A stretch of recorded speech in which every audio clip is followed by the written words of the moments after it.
એના માટે જેને મેઘાણી જતીનો અવતાર કહે છે, એના માટે એના દુઆ ગવાય, એ રાહડા ગવાય. તું ટીંબે જુનાણા તણે ને જેદી ફેહળિયો ફોજે તેદી બીબડિયું બંગલે તને જુએ જોગી દાસિયા. એમનેમ થોડો વાતું કાંઈ, એના માટે જ હતું આ ચારિત્રની તાકાત. રૂપાળા તો જુનાગઢમાં ઘણા હતા, બીજા હોય 999 ભાદરમાં, પણ એના માટે બીબડિયું જોતી હતી. ગાની પવિત્રતા છે એની, એને એટલે કહેવાનો અર્થ આપણે ક્યાંથી ક્યાં વયા ગયા. વિકાસ, આપણે વિકાસની વાત કરો એટલે કોઈ પાર્ટીનો માણસ નથી મારા માટે, બધાય હરકા. હું દુનિયા આખાના વિકાસની, આખા વર્લ્ડે વિકાસ બહુ કર્યો, આપણે ખૂબ આગળ વધ્યા. પણ આમ 100 વર્ષ જીવતા ત્યાંથી 70 ફૂગી ગયા. પેલા તો 30 વર્ષ અમારા આપો, પછી બધું. એ વાત એટલી જ હકીકત છે. આપણે સંવેદનશીલતા, માણસની મદદ કરતા એમાંથી બહુ પાછા વયા ગયા. સારું કરતા હોય એને હક નથી લેવા દેતા, ત્યાં સુધી આપણે ભૂગી ગયા. કોઈ સારું કરતો હોય કે ઈ તો કરે, એને કંઈક મળતું હોય છે. હવે તું તે હું મેળવી લીધું. ઘણી જગ્યાએ ઘણું ગામ ભેળો થઈને કે ગામ જમાડીને કથા કરી, તો કે આમાં ખવાઈ બહુ જાય, તારો પરિવાર ખાઈ ગયો એ ખવાઈ જાય. એવાની જ પાસે કોઈ દી બેહતા નહીં. માવા હારું થઈને ખિસ્સા ફાડીને કેવા ભાઈ બંધો ન રાખતા, એના કરતા એકલા રહેજો. મિત્ર કીજીએ મર્દ મર્દ મન દર્દ મિટાવે. એક 1100 વર્ષ પહેલાનો મારો સવૈયો કહું યાદ આવ્યો એટલે યુવાધન ને 1100 વર્ષ પહેલા સવૈયો લખાણો કે તમને એમ થાય, સાંભળજો યુવાધન, તમને એમ થાય કે મારે ફલાણો માણસ ખરાબ છે, એને એના ભાઈઓને મૂક્યા નથી, એના ગામને મૂક્યું નથી, એના કુટુંબને મૂક્યું નથી આ માણસે, પણ છે બહુ પૈસા વાળો, અને હટાણે મને એમ કહે છે કે મારો પાર્ટનર થાય ને આપણે મિત્રતા કરી તો મને થોડો આગળ. હા, તું ન્યા હોય જ ન કરી નહીં હક લે કાંઈ, એને અહીંયા લઈ ગયો. તું આમથી અહીં ઉપર આમ પગથી તું ખમા તને મોજ કરે છો. શેત્રુજી ગાગડીઓ ખાપકે એમ કાપકે છો. હા બસ, હવે ઘડીક ન્યા બેહાર દો. મુકેશભાઈ ક્યાં હતા આપણે? તમારું તો બેંજામ ધ્યાન હોય, મારે ધ્યાન રાખવું જોઈએ ને. કા મોરારી બાપુ આમ વાત કરતા કરતા ભૂલી ગયા વાત, એક વાત બીજી ત્રીજી ભૂલી, એટલે બાપુ તો આમ ભૂલે નહીં, પણ આખી વાતમાં બહુ આઘા હોય ગયા. પાછું મેન વાતે આવું તો પૂછ્યું સામે આમ, એ કે આપણે ક્યાં પૂગ્યા હતા? એક જણ ઉભો થઈને કે બાપુ એ તો તમારે ધ્યાન રાખવી જોઈએ ને, અમે થોડા કથા કરી છે. આમાં તો એવું જ છે. આવો આવો મહેમાનો, આવો બધા ધીરે ધીરે ગોઠવાઈ જાવ જ્યાં જગ્યા મળે. ખમા રે હો તમને ખમા રે ડોલરિયા પિયારો છે. અમારે ભુવાનો અવતાર જેવો હોય. ભુવાનો અવતાર આવે તો એ પૂછો કોણ? તો હું સામુંડામાં. અવતાર વયો જાય પૂછો કોણ? તો હું હરખો. આમાં અવતાર વયો જાય એવું થાય ને. હા, એટલે આવો પધારો.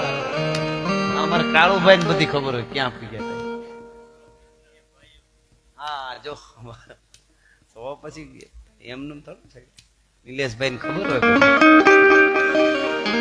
હવે સાંભળજો, તમને એમ થાય કે આ માણસે ભાઈઓ નથી મૂક્યા, ગામને નથી મૂક્યું, કોઈને હક નથી લેવા દીધું, પણ અત્યારે પૈસા બહુ છે અને મારે એની હારે જો મિત્રતા કરી લઉં ને તો હું થોડોક આગળ આવી જાઉં, એવો વિચાર આવે ને. સાંભળજો, તો આ સવૈયો સાંભળી લ્યો, આટલું વસ્તુ કરી નાખજો, પણ ખરાબની મિત્રતા ન કરતા, એટલે ખરાબની પાસે બેસતા નહીં.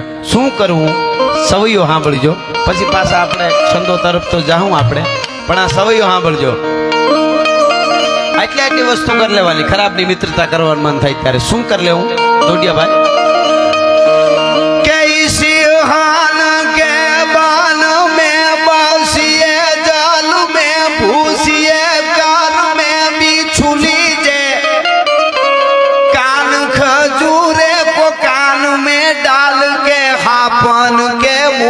अंगूर दीजे भूत पिशासन में भाविए और जेर हला हल गोल पीजे. આટલી વસ્તુ કરી જાવી ખરાબ, પણ આરે બેહવાનું મન થાય મિત્રતાનું ત્યારે કઈ કરવી?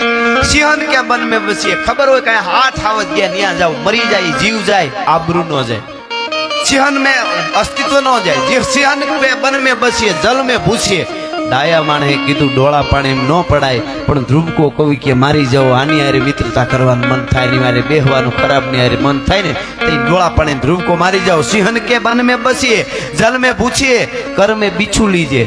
હાથમાં વીસી લેવાની કવિ છૂટ આપે, જેરી વીસી કરડે ને ભલે મરી જાઓ, આબરૂ ન જાય, જીવ ભલે જાય.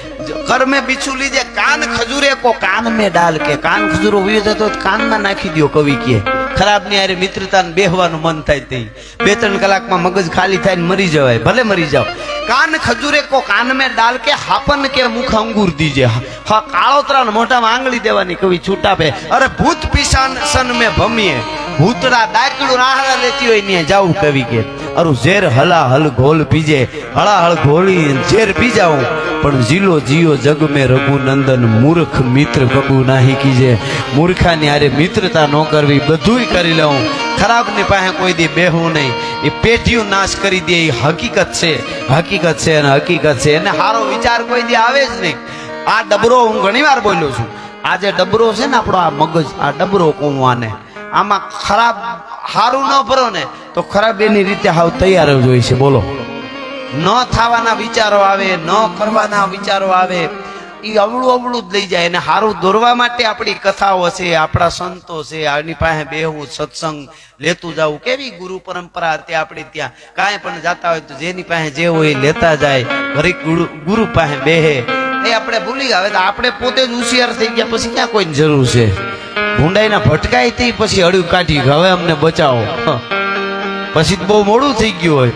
આપણી જે પરંપરાઓ હતી, અમારા સોનબાઈમાં એમ કહેતા, કોઈ પણ જ્ઞાતિ હોય, મંડળા સોનબાઈમાં એમ કહેતા, જ્ઞાતિ કોઈ પણ હોય એને જ્ઞાતિનો ગૌરવ અને જ્ઞાતિનો જ નશો હોવો જોઈએ, બીજા નશાની જરૂર ન પડે. હું આ જ્ઞાતિ કોઈ પણ હોય એટલે આપણે ત્યાં પેલા સોગન ખવાતા ને, તમારું નામ કરો, તમારું કામ ન કરો તો હું દરબાર નહીં, તમારું કામ ન કરો તો ચારણ નહીં, કામ ન કરો તો પટેલ નહીં, દલિત નહીં, જે નામાં જે હોય એના સોગન ખવાતા, એનું ગૌરવ હતું. અને એ ગૌરવ જ્યાં સુધી જળવાતું હતું ત્યાં સુધી માનવ સભ્યતાની પરંપરા જળવાતી હતી. એ પરંપરા જળવાતી રહી એના માટેનું આપણું લોક સાહિત્ય છે, એના માટેની. પણ મને જે ગીતમાં વાત આવી મને ગમે છે એટલા માટે હમણાં મેં ગીત ગાયું, એમાં એક કડી આવી કે રામ આયેંગે તો અંગના સજાયેંગે. રામ ક્યારે આવે? અમારે એક બાપા ગીરમાં હતા, ગુજરી ગયા, પાલા બાપા, બહુ નામ હતું, મહેમાન ગતિમાન, બધે પાલા મેઘા કહેવાતા. એમનું એમ કેતા ટાણે રામ આવી જાય ને તો ભલે, બાકી હારા હારા સુરવીર હોય ને તો હાથમાં હથિયારે પડી જાય. ટાણે રામ આવી જાય ને તો કોકને કંઈક આપી શકાય.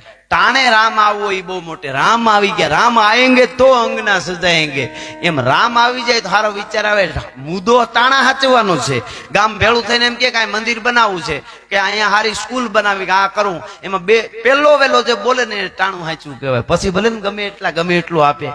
મારે અહીંયા કંઈ કરવું છે, ઘણા ટાણે ન હોય.